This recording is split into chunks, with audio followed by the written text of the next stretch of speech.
नमो नमः छात्रों। आज विद्यालय से मैं निधि श्रीवास्तव एक बार फिर से संस्कृत की इस कक्षा में कक्षा 10वीं के छात्रों का स्वागत करती हूँ।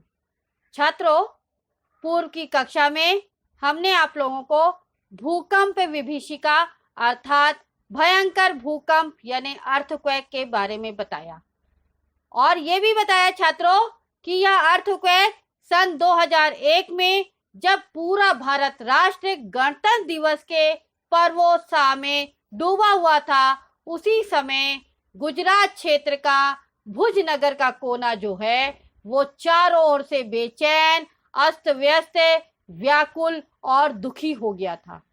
छात्रों, 2001 सन का 15 गणतंत्र दिवस का वह दिन जब गुजरात क्षेत्र के लिए बहुत ही भयंकर त्रास का दिन था।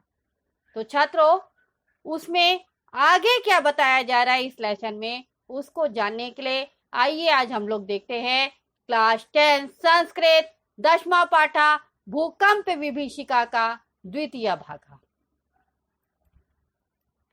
छात्रों, प्रस्तुत पाठ में हमने गद्यांश का हिंदी भाषा में अर्थ, संधि विच्छेद और प्रश्नोत्तर पर प्रकाश डाला है। छात्रों, यह पाठ बहुत ही डिफिकल्ट है, तो अगर कहीं त्रुटि हो जाए तो मुझे माफी दीजिएगा। नाउ यह गद्यांश जो है इस अंश का वो बहुभूमिकानी से धारित वंता तक है। तो देखिए छात्रों गद्यांश को। बहुभूमिकानी भवनानी क्षणेनैव धाराशायिनी जातानी, यानी क्या हुआ, जब गुजरात राज्य में भुज नगर में जब यह भूकंप आया 2001 साल में, तो क्या हुआ, भयंकर भूकंप था।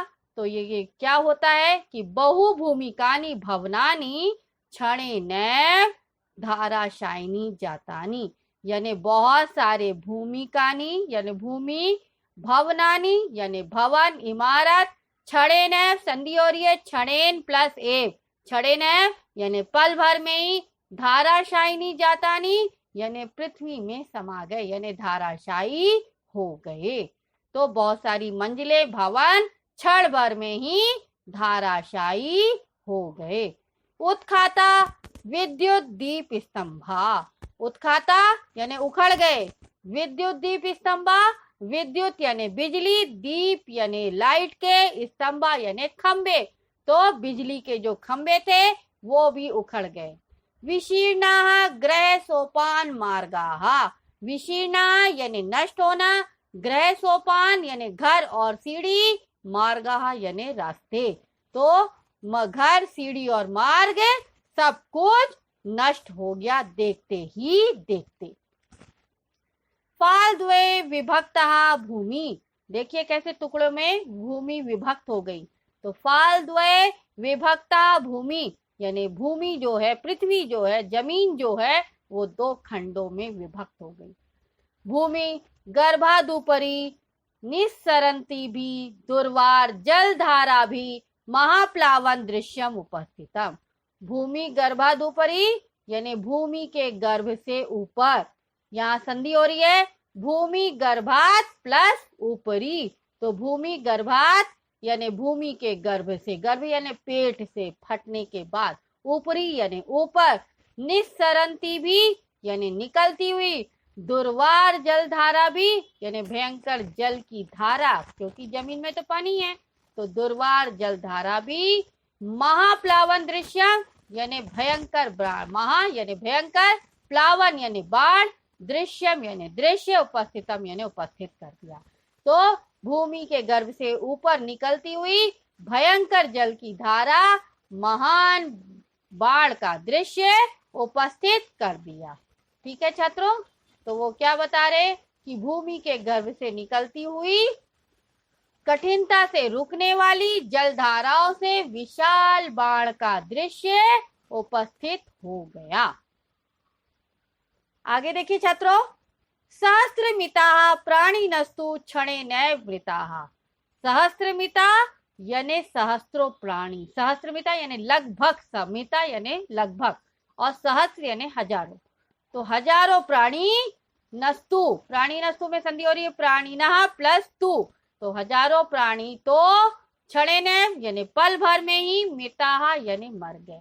तो लगभग सहस्त्रों प्राणी तो क्षण भर में ही नष्ट हो गए। ध्वस्त भवनेषु संपीडिता सहस्रशो अन्ये सहायतार्थं करुणं क्रंदति स्म। ध्वस्त भवनेषु यानी ध्वस्त यानी नष्ट, भवनेषु यानी भवनों में, संपीड़िता यानी पीड़ित हुए, दुखी हुए, जो भी घायल थे, जख्मी थे, सहस्त्रशो अन्य, यहाँ पर संधि हो रही है, सहस्त्रशा प्लस अन्य, तो हजारों लोग जो भी थे वो सहायतार्थ यानी अत्यंत सहाय, करुणा यानी अत्यंत करुण स्वर में, क्रंदंती यानी रो रहे, इसमें यानी थे, सहायतार्थ यानी सहायता के लिए। तो क्या बोल रहा है छात्रों कि ध्वस्त भवनेषु संपीड़िता सहस्रशो अन्ये सहायतार्थम करुणाम क्रंदति स्म, यानी ध्वस्त भवनों में पीड़ित अन्य जो सहस्त्रों लोग थे, हजारों लोग थे, वो सहायता के लिए अत्यंत करुण स्वर में रो रहे थे, यानी बहुत दुखी होकर रो रहे थे।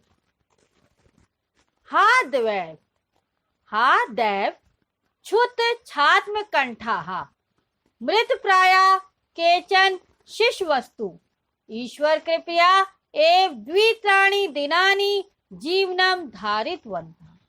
हा दैव यानी हाय भाग्य या हाय किस्मत, क्षुत छाम कंठाः यानी क्षुत यानी क्षुधा, छाम कंठाः यानी भूख से व्याकुल कंठ वाले, मृत प्राया यानी मृत मरने के समान, केचन यानी कुछ, शिष्य वस्तु संधि और ये शिशवा प्लस तू, शिशवा यानी बच्चे, तू यानी तो, ईश्वर कृपया यानी ईश्वर की कृपा से या भगवान की दया से, एव यानी ही, द्वितिराणी यानी दो, तिराणी यानी तीन या दो तीन दिन, दिनानी यानी दिन, जीवनम यानी जीवन को, धारितवंता यानी धारण किया। तो यानी ईश्वर की कृपा से भूख से व्याकुल बच्चे, भूख से और प्यास से व्याकुल बच्चे ईश्वर की कृपा से सिर्फ 2 या 3 दिन ही जिंदा रह पाए,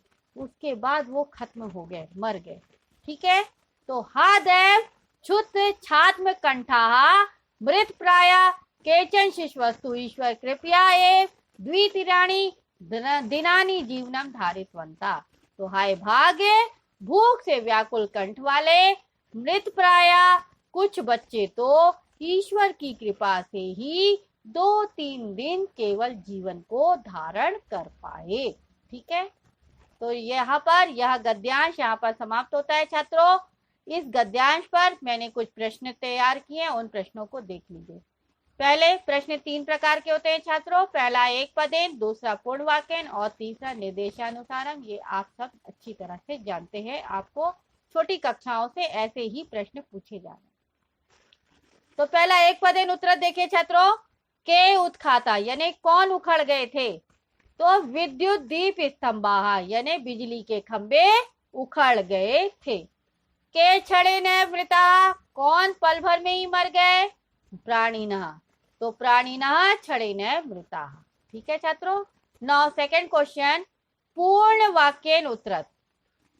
दुर्वार जलधारा भी कस्य दृश्यम उपस्थितम, यानी बिना रुकने वाली कठिनता से रुकने वाली जल की धारा किस प्रकार के दृश्य को उपस्थित करती है, तो दुर्वार जलधारा भी महाप्लावन दृश्यम उपस्थितम, यानी कठिनता से रुकने वाली जल की धारा भयंकर बाढ़ के दृश्य को उपस्थित करती है। नाउ क्वेश्चन नंबर 3 देखिए छात्रों, निर्देशानुसारम उचितम उत्तरम लिखत, यानी जैसा बताया जाए वैसा निर्देश दिया जाए वैसा ही आपको उसका उत्तर लिखना है। तो पहला देखिए, खंड द्वये इत्यर्थे किम पदम प्रयुक्तम, यानी खंड द्वय, इस अर्थ में कौन सा दूसरा शब्द यहाँ पर प्रयोग किया गया है। खंड द्वय, द्वय यानी 2 खंड यानी टुकड़े, तो 2 टुकड़ों में विभक्त होना, तो दो टुकड़ों में विभक्त होना, यहाँ पर दूसरा अर्थ क्या है, फाल द्वय। तो फाल द्वय इति पदम प्रयुक्तम।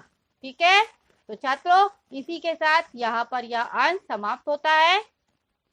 आज के इस अंश में आपने पढ़ा कि 2001 का जो गुजरात क्षेत्र में भुज नगर में जो तूफान आया, सॉरी छात्रों, जो तूफान आया उससे क्या हुआ छात्रों, भयंकर तूफान था, जिससे पृथ्वी जो है दो भागों में बट गई, बिजली के खंभे उखड़ गए, घर सीढ़ी मार सब के सब तहस नहस हो गए, और छात्रों धरती फटने से नीचे से भूमि के गर्भ से जल की धारा कठिनता से रुकने वाली, यानी जिसको रोक ही नहीं सकते हैं, ऐसी जल की धारा भयंकर बाढ़ के दृश्य को उपस्थित कर दी।